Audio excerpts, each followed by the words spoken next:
When I was a little kid, my mother kept a school memories book for my brother and I. And I don't want you to get the wrong impression about my mom. She was not a Pinterest mom or whatever the 1990s version of Pinterest mom looked like.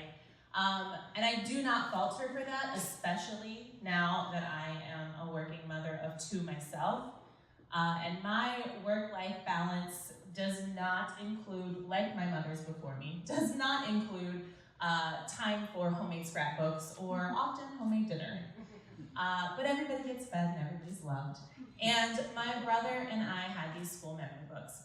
And they were a one-size-fits-all template situation. On the first day of school each year, we'd fill out the front, and the front was our age and our teacher's name, and there was a spot for a picture.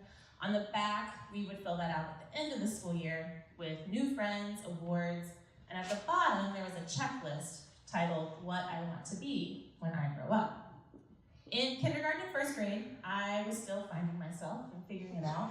But by second grade, I was checking teacher consistently, which was not a surprise to any of my parents or family members or even my teachers themselves, because I loved school. I was smart, I loved to read, I loved helping people. I was very stressed out when Randy Dooley, my reading partner, was not making the gains he needed to make. And so I checked teacher, because I like to help people. It felt right to me. I checked other things too, but consistently, second grade through 8th grade, teacher.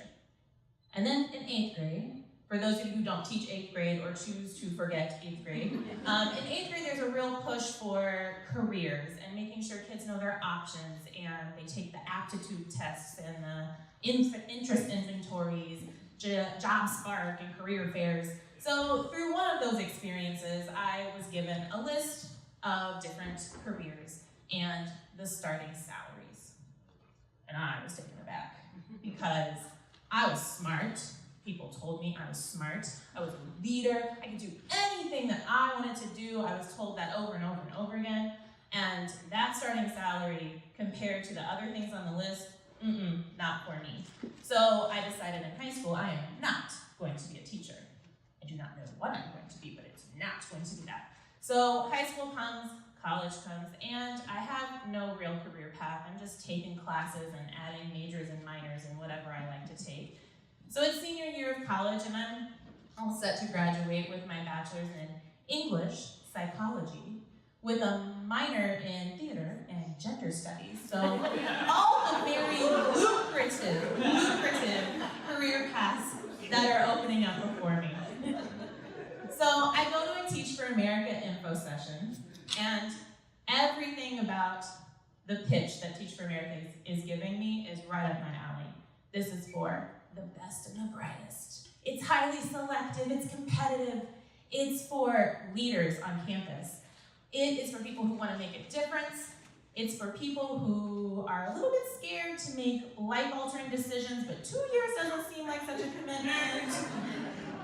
So 11 years later, I am still in the work, and I am embarrassed at how naive and arrogant I was when I was in 8th grade and a senior in college and maybe a first-year teacher. And I work at Harshman Middle School and with some really, really phenomenal educators, many of whom are here tonight. And they are all smart and hardworking and leaders. They're leaders in their classrooms, in our building, in education. And it's 11 years later, and my paycheck still does not reflect the importance or the quality of the work that I do. And I'm showing my daughters what it means to work really hard, which I love.